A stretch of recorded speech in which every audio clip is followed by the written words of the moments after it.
देखिए आज हम लोग sum of N terms of an A P इसका फॉर्मूला फाइंड करेंगे, डिराइव करेंगे। ये फॉर्मूला क्या है? S N is equal to N by two bracket two A plus N minus one into D. देखते हैं इसको कैसे डिराइव करता है। Derivation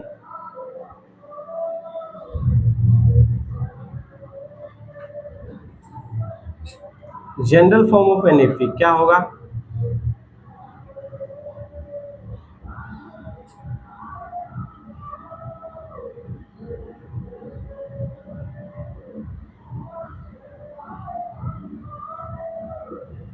first term A, second term A plus D, third term A plus two D.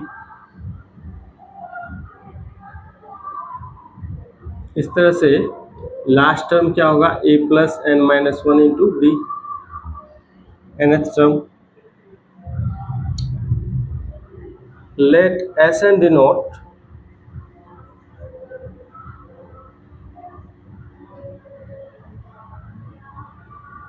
sum of first n terms of NAP.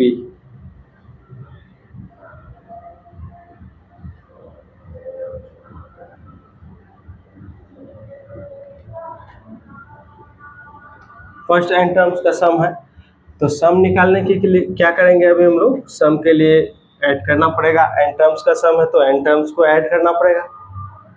तो पहला term ए है plus दूसरा टर्म है ए प्लस डी, फिर थर्ड टर्म है ए प्लस टू डी। इस तरह से टर्म्स को ऐड करते करते लास्ट टर्म कितना होगा? A plus N minus one into D. इसको हम लोग इक्वेशन 1 मानेंगे। अब इसको रिवर्स ऑर्डर में टर्म्स को लिख करके ऐड करेंगे, क्योंकि सेम टर्म्स है तो उसको जिस ऑर्डर में भी ऐड करेंगे सम सेम आएगा।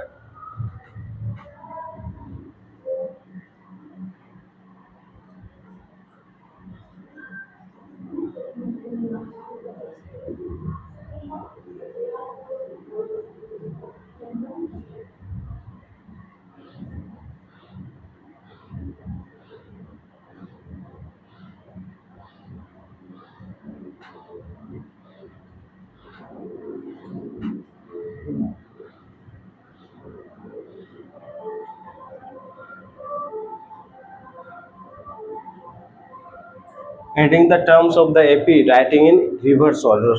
तो Sn का वैल्यू अब क्या हो जाएगा?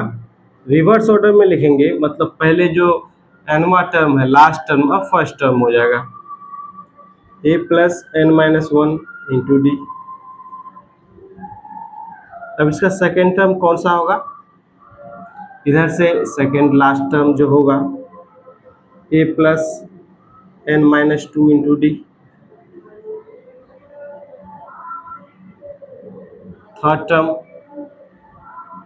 लास्ट से थर्ड टर्म को हम लिखेंगे a plus N minus three D.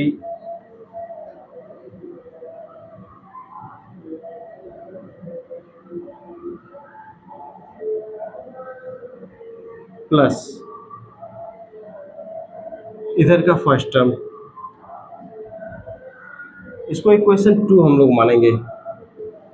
अब दोनों इक्वेशन को हम लोग ऐड कर देंगे। एडिंग इक्वेशन 1 एंड 2,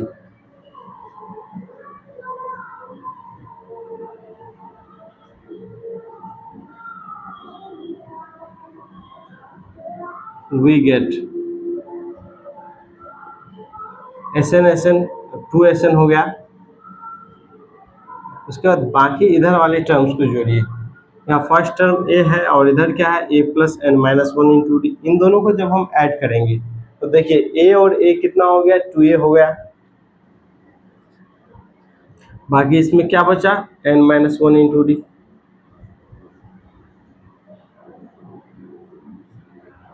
अब दोनों का सेकेंड टर्म ऐड कीजिए, a प्लस डी और इसका a plus N minus two into d. a plus a कितना हो गया? 2a, और d plus N minus two d क्या हो जाएगा? एन माइनस वन डी हो जाएगा।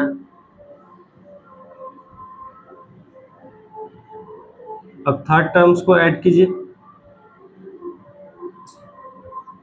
थर्ड टर्म यहाँ क्या है? ए प्लस 2d, और यहाँ क्या है ए प्लस एन माइनस 3d। तो ए और ए कितना हो गया 2a। उसके बाद देखिए 2d है और यहाँ है n माइनस 3d, तो क्या हो जाएगा n माइनस 1d।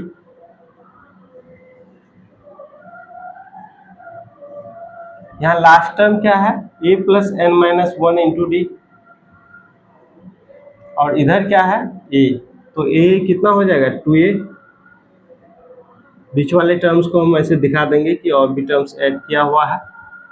तो a और a कितना हो गया 2a,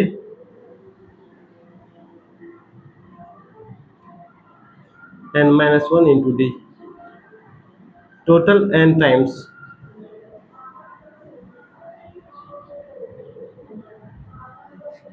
देखिए a वाला जो टर्म है n टाइम रिपीट कर रहा है, क्योंकि टोटल n टर्म है। पहला वाला टर्म को ऐड करके इतना मिल रहा है, दूसरा वाला टर्म को ऐड करके इतना मिल रहा है, तीसरा वाला को ऐड करके इतना मिल रहा है, उसी तरह से nth टर्म्स को ऐड करके इतना मिल रहा है। इसका मतलब यदि एक नंबर बार बार रिपीट कर रहा हो, तो जितना बार रिपीट कर रहा है उससे यदि मल्टीप्लाई कर दिया जाए उस नंबर को, तो उसका सम का वैल्यू हमको मिल जाएगा। तो यहाँ हम क्या कर सकते हैं, एक नंबर को लिख देंगे और ये कितना बार रिपीट कर रहा है उससे मल्टीप्लाई कर देंगे। किससे मल्टीप्लाई करेंगे, n बार रिपीट कर रहा है तो n से मल्टीप्लाई कर देंगे यहाँ। अब ये जो वैल्यू आया है 2Sn का, हमको वैल्यू किसका चाहिए था, Sn का वैल्यू चाहिए था। तो Sn इक्वल टू क्या हो जाएगा, यहाँ से 2 हटा देंगे तो n/2 हो जाएगा इधर, 2a plus n minus 1 into D. तो इस तरह से हम sum of first n terms of an AP निकाल लिए। फॉर्मूला क्या है, Sn equal to n/2 bracket 2a plus n minus 1 into D. अब देखिए इसको हम और भी इसको एक्सपेंड करते हैं। देखिए यहाँ 2a को अलग कीजिए, 2a को अलग करने पर क्या मिलेगा a प्लस ए, बाकी इधर क्या है n माइनस 1 इंटू डी। देखिए यहाँ a plus N minus 1 into d क्या होता है, nth टर्म का फॉर्मूला है, और यहाँ a क्या है फर्स्ट टर्म है।